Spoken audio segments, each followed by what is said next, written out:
मसब आप ब्रेक से पहले कुछ कहना चाह रहे थे, उसमें मैं ऐड कर लूँ कि सवाल मेरा ये है कि अब नवाज शरीफ साहब वापस आ रहे हैं, उनको एक कानूनी चाराजोई का भी सामना है। उनकी गिरफ़्तारी पे आपने सरफराज बुगटी साहब का स्टेटमेंट सुना और उसके बाद फिर राना सनाउल्लाह साहब का स्टेटमेंट सुना, तो आपको क्या लगता है क्या खाका बन रहा है? क्या वहाँ पर भी कोई लेवल प्लेइंग फील्ड होगा?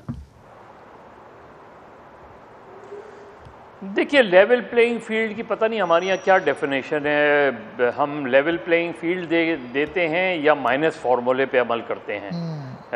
माइनस फार्मूला या लेवल प्लेइंग फील्ड मुझे अपने लिए कुछ चाहिए होती है, दूसरे के लिए कुछ चाहिए होती है। बेसिकली तो अगर हम पॉलिटिक्स की बात करें, इलेक्शन की बात करें, तो लेवल प्लेइंग फील्ड तो यही होती है कि सबको मौका मिलना चाहिए। अब 2018 की लेवल प्लेइंग फील्ड सिर्फ इमरान खान साहब के लिए थी, 2023 की लेवल प्लेइंग फील्ड उनके लिए नहीं है, नून लीग के लिए है। उस वक्त नून लीग के लिए लेवल प्लेइंग फील्ड नहीं थी। और सिर्फ PMLN और PTI का मसला नहीं है। आप देख लें, खैबर पख्तूनख्वा चले जाएं, क्या पश्तून तहफ़्फ़ुज़ मूवमेंट को लेवल प्लेइंग फील्ड मिलती है? नहीं मिलती। यहाँ आते हैं, यहाँ MQM लंदन वाले शिकायत करते हैं कि उनको लेवल प्लेइंग फील्ड नहीं मिलती। तो हमारे यहाँ बेसिकली अब नवाज़ शरीफ साहब वापस आएंगे, ज़ाहिर है कानूनी मामलात हैं, वो कानूनी मामलात से उनकी पार्टी उनको किस तरह निकालती है, ये उस पार्टी का टेस्ट होगा। 21 अक्टूबर से पहले ये सारी चीज़ें होती हैं या 21 अक्टूबर के बाद होती हैं, ठीक। लेकिन मेरे ख्याल में आसमा के नवाज शरीफ साहब ने वापस आने में देर कर दी है।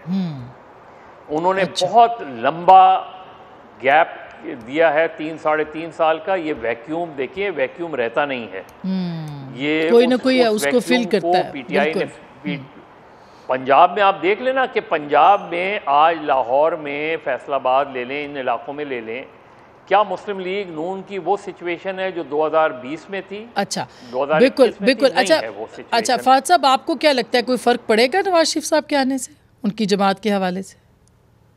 देखिए, उसका फर्क उतना तो पड़ेगा कि जो अगर उनका जो अपना वोटर है, जो अपना सपोर्टर है, जो वो ज्यादा एक्टिवेट हो जाएगा, गैल्वनाइज हो जाएगा। लेकिन बड़ा सवाल ये है, मैं मजहर साहब की बात को आगे बढ़ाता हूँ, कि जो अगर उनका मैक्सिमम वोटर भी गैल्वनाइज हो जाता है, मोबिलाइज हो जाता है, तो फिर भी क्या उसकी तादाद इतनी है कि वो इस जमात को एक सबसे बड़ी जमात बनाकर ले आए? क्योंकि डेमोग्राफिक्स चेंज हो गए हैं। अगर इनका बेस एक्सपैंड नहीं किया और पाकिस्तान तहरीक इंसाफ का बेस एक्सपैंड कर गया, तो वो 100% भी अगर अपने वोटर्स को मोबिलाइज कर लें, वो फिर भी मुश्किल होगा। तो ये बात तो बिल्कुल दुरुस्त है। और दूसरी बात ये कि जो बयानियां वो लेकर आ रहे हैं, मेरा नहीं ख्याल कि वो बयानियां जो है वो उतना इफेक्टिव है। देखिए, ये नौजवानों का मुल्क है आसमान, आपने अगर उनसे कनेक्ट करना है तो कब तक आप माजी की तरफ देखेंगे, कब तक आप उन चीजों का हवाला देंगे जो लोगों को अब नौजवानों को याद भी नहीं है? कब प्रोग्राम देना पड़ेगा, एजेंडा देना पड़ेगा।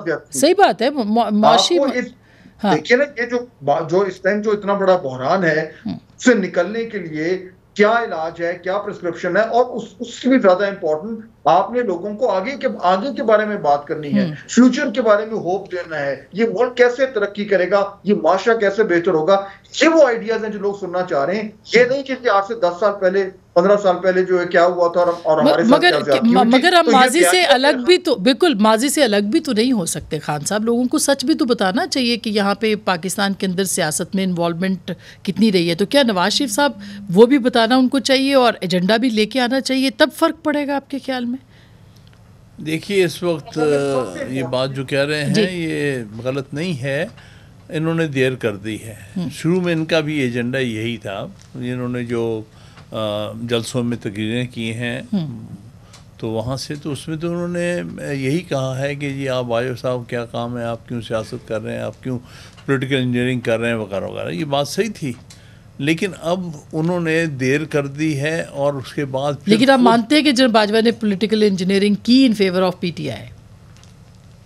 हो सकता की हो, लेकिन ये उनका बयानिया था, उसमें जान थी। क्योंकि पॉलिटिकल इंजीनियरिंग तो हमारी एस्टैब्लिशमेंट करती आ रही है, इसलिए वो एक ऑन गोइंग चीज़ थी। कभी किसी के फेवर में, कभी मेरे नज़दीक तो 2013 में भी PMLN के फेवर में थी, 2018 में शायद उसके ख़िलाफ़ थी, अब 2023 में गालबन PTI के ख़िलाफ़ हो रही है। अभी तक तो यही सूरत हाल लग रही, जब तक ये मामलात को बेहतर ना हो जाए।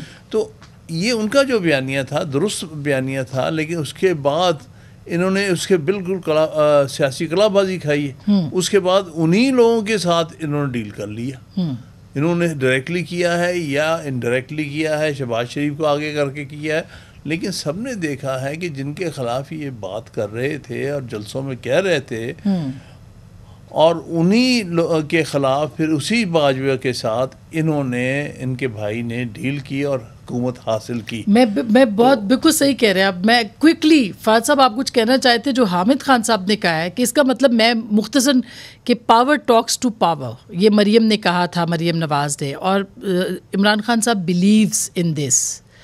کیا کہیں گے آپ؟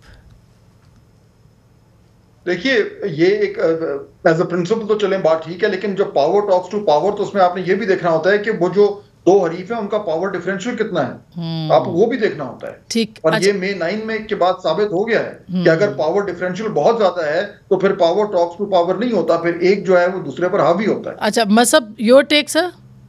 مذہب کو آواز نہیں آ رہی. آپ سر اس پہ کیا کمنٹ کریں گے لاسٹ, کہ پاور ٹاکس ٹو پاور پہ جائیں تو پھر پی ٹی آئی سے بھی بات ہو سکتی ہے؟ دیکھیے یہ تو پاکستان کی تاریخ میں ہو رہا ہے, اور یہی بات بہت سارے لوگ کہہ رہے ہیں تحریک انصاف کو کہ ان سے بات کریں, کیونکہ ان کے پاس فزیکل پاور ہے. لیکن میں سمجھتا ہوں کہ اگر آئین کی حکمرانی لانی ہے تو شاید یہ مناسب نہیں ہے.